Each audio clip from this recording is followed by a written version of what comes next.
Okay, isang magandang umagang muli sa ating lahat, mga ginigili ko mga taga-subaybay. Kumusta po tayo? Good morning sa ating lahat. Ang ating pag-aaral na muli ay ating tunghayan at ating mapapanood sa ating programa sa morning edition sa ating morning devotional.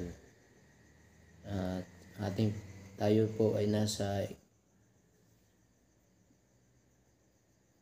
ika-21 ng Agosto. Sa umagang ito ay ang title ng ating papag-aralan sa umagang ito sa ating morning devotional ay ang mga agos sa disyerto. Ano po kaya itong mga agos sa disyerto?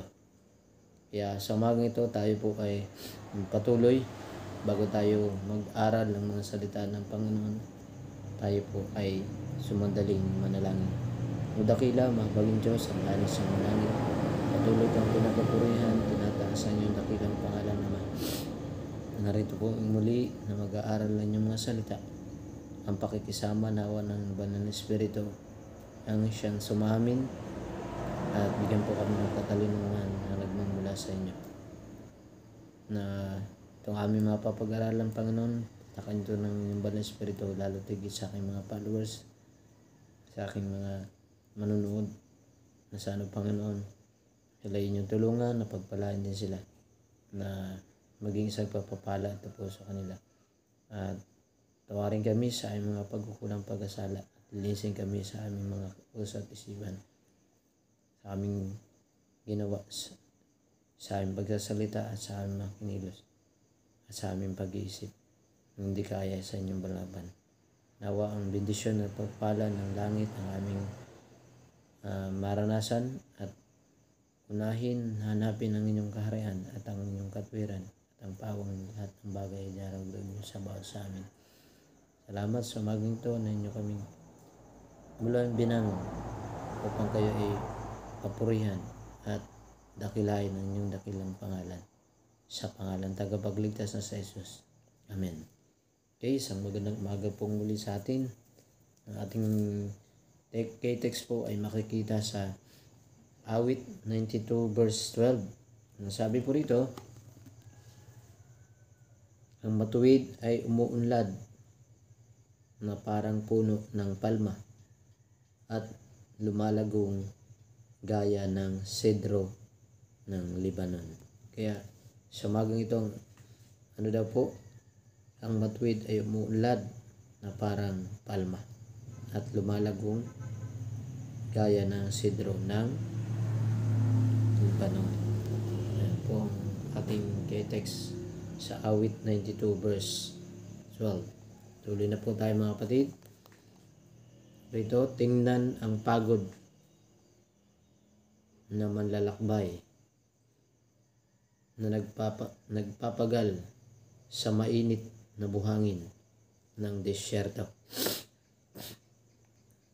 na walang silong upang protektahan siya sa sikat ng tropikal na araw.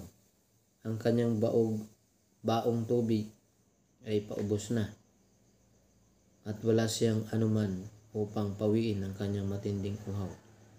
Namamaga ang kanyang dila, umuhumpay siya tulad ng isang taong lasing. Ang mga pangitain ng tahanan at mga kaibigan ay dumaan sa harap niya sa paniniwalang handa na siyang mamatay. Bigla na lamang ay nakita siya sa malayo na nakatayo sa mapanglaw sa buhanginan. May isang puno ng palma, berde at yumayabong, nabuhay ang pag-asa sa kanyang mga pulso. Nagpatuloy siya. Alam na ang nagbibigay ng lakas at kasariwaan sa puno ng palma ay palalamigin ang kanyang nilalagnat na dugo at binigyan siya ng panibagong buhay. Tulad ng puno ng palma na nasa disyerto, isang patnubay at kaaliwaan sa napapagod na manlalakbay. Gayon din ang mga Kristiyano sa mundo. Dapat niyang patnubayan ang pagod ng mga kaluluwa. Puno ng kawalang kapangyarihan at handang mamatay sa deserto ng kasalanan. Ang buhay ng tubig, sa buhay na tubig, dapat niyang ituro ang kanyang kapwa-tao sa kanya na nagbibigay ng payaya sa lahat. Kung sino man na inauhaw, lumapit ka sa akin at uminom.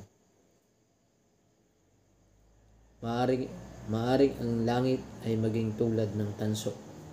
Ang mainit na buhangin ay maaring tumama sa mga ugat ng puno ng palma at matambak sa katawan nito.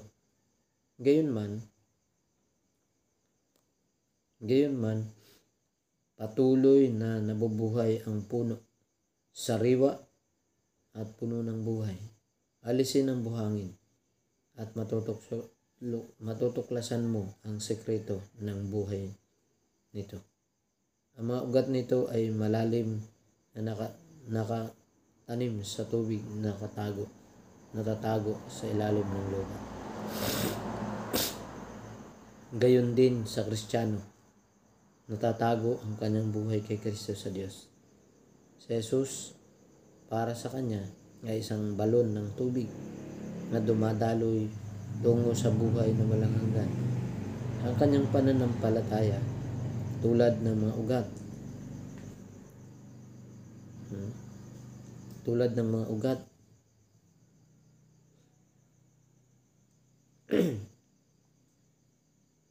ng puno ng palma, ay tumatagos sa ilalim ng mga bagay na nakikita, na kumukuha ng buhay mula sa bukal ng buhay. Sa gitna ng katiwalian ng mundo, siya ay totoo at tapat sa Diyos. Mapalibot sa kanya ang matamis na impluwensya ng katwiran ni Kristo. Ang mga mukha ng mga lalaki at babaeng lumalakad at gumagawang kasamang Diyos ng Diyos ay nagpapahayag ng kapayapaan ng langit. Napapalibutan sila ng kapaligiran ng langit. Nagsimula ang kaharian ng Diyos sa mga kaluluwang ito. Meron silang kagalakan ni Kristo. Ang kagalakang maging isang pagpapala sa katauhan. Meron silang karangalang matanggap para sa paggamit ng Panginoon. Pinagkatiwalaan silang gamitin ang kanyang gawain sa kanyang pangalan. Okay, isang magandang umaga po sa ating lahat.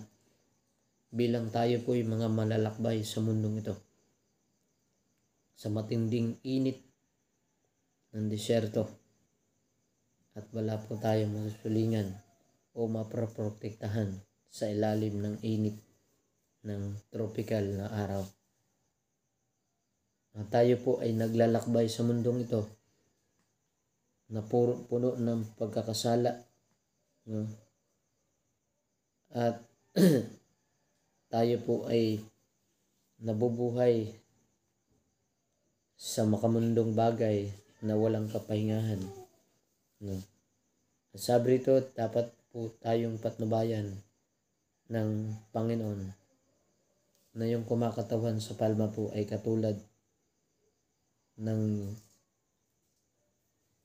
Panginoon, na yung puno pong yung palma ay nauugat sa ilalim na may balong ng tubig, na sino po ang tubig ng buhay na tubig, ang ating Panginoon sa Kristo.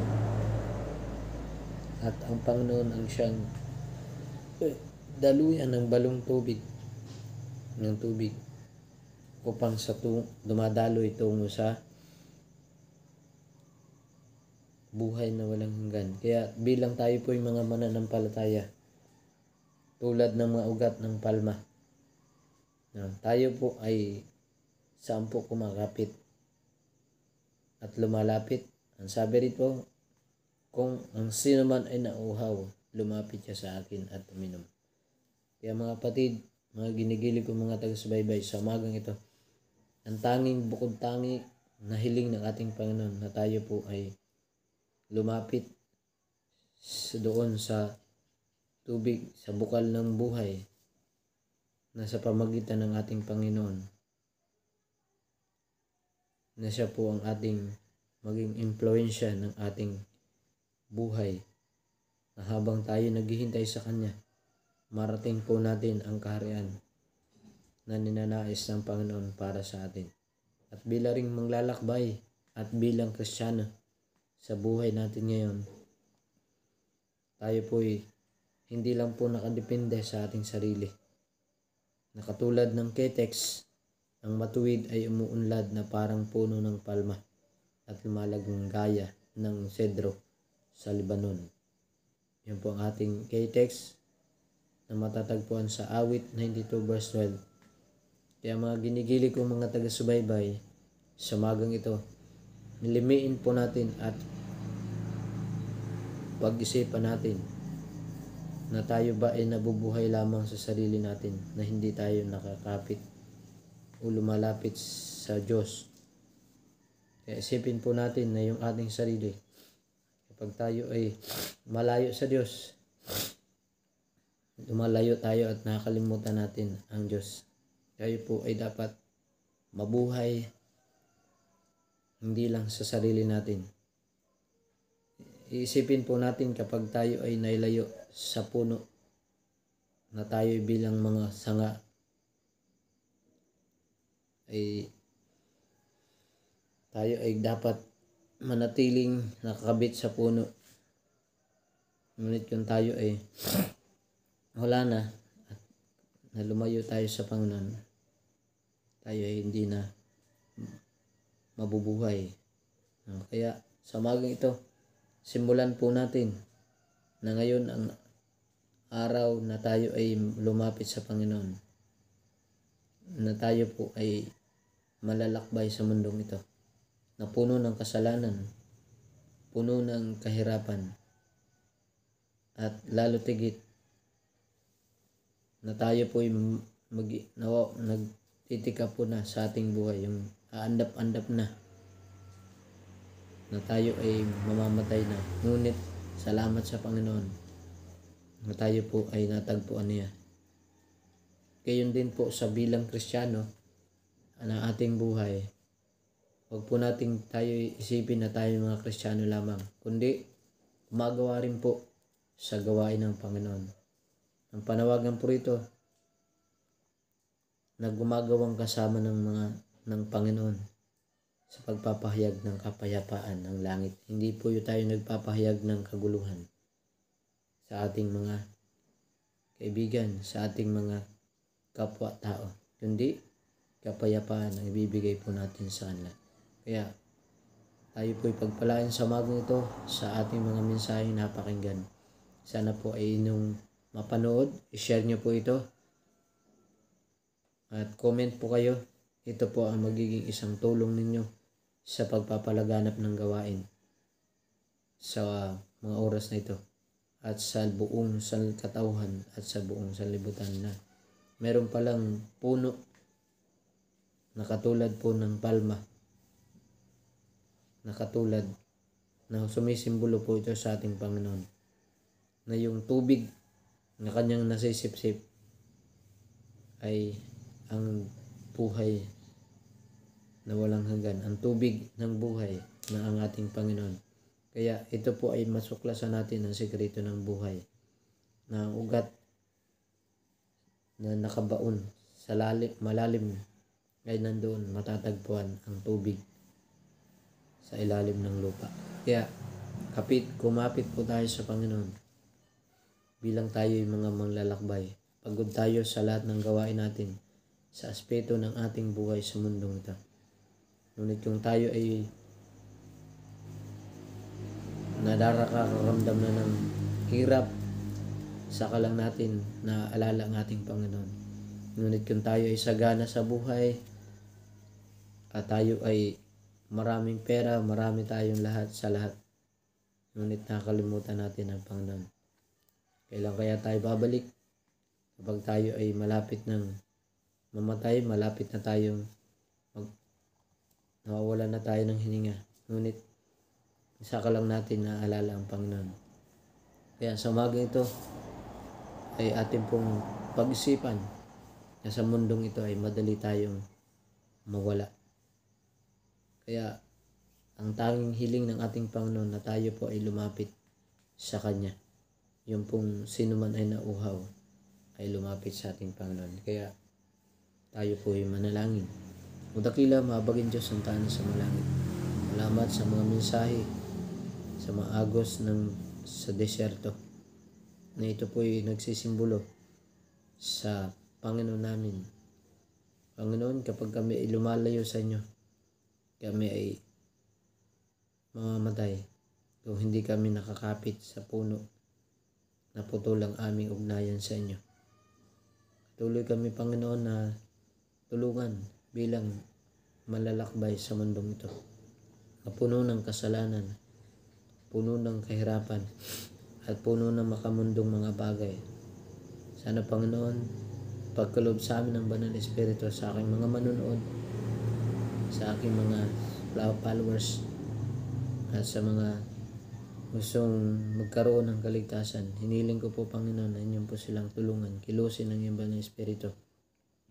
Na sana, Panginoon, hindi po mahuli ang lahat.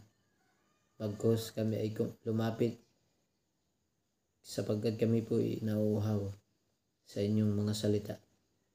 Naway tulungan ang bawat isa, ang aking mga kapwa-tao, ang aking mga kapwa manggagawa, na sana, Panginoon, ma-realize po namin na kami ay dapat gumawa na kasama ka, Panginoon, na gumagawa sa inyong walang nagawain. Sumagit ang Panginoon na aking binahagi ang inyong mga salita at ang inyong katotohanan, na sa mga taong nakakapanood nito, Panginoon, sila po ay mabuhayan at magkaroon din sila ng kaligtasan na bumula sa inyo. Na bilang malalakbay, Panginoon, sa mundong ito, at nag-struggle kami kung ano ang aming gagawin kapag kami ay malayo sa inyo. Salamat sa inyong biyaya, sa inyong pag-ibig na patuloy niyong nananagana sa bawat sa amin. Ito'y aming panghawakan. At hawakan din ang aming makamay, Panginoon, na hindi kami pakahilagpos at madala ng iyong kaaway. Nanais po namin na kami makarating dyan sa inyong karian, na inyong tinahanda at inalaga sa iyong mga banal. Nawa, Panginoon, itong aming napag-aralan sa maging ito, ito'y maging isang lesson at maging pagpapala din sa iba. At sa iyo namin tinadagubilin ng lahat, hindi sa aming karapatan, at patawarin kami sa lahat ng mga pagkukulang pagkasala. At ingatan ang lahat ng mga mahal sa buhay at aming mga magulang. Mahal na anak ng si Alicia Pay Hernaldo, palakin po siya na maging maglug na bata. At ganun din po aking dinudulog at nalapit din at nihiling ang aking mahal na asawa si Joel at kay Padre Hernaldo. Na sana, Panginoon, tulungan po siya na hindi mahuli ang lahat, nakapanumbalik siya at magkapagsisi at sa inyong tanggapin. Sa naman tinatagubilin ng lahat, hindi sa aming karapatan at hindi sa aming kaluban, sa kaluban ng aming tagapagligtas na si Jesus. Amen. Okay, isang magandang umaga po muli sa atin at tayo ay pagpalain. Mag-ingat po tayo sa umaga ito. Tayo po ay papasalamat sa inyo. Bye-bye and God bless po sa ating lahat.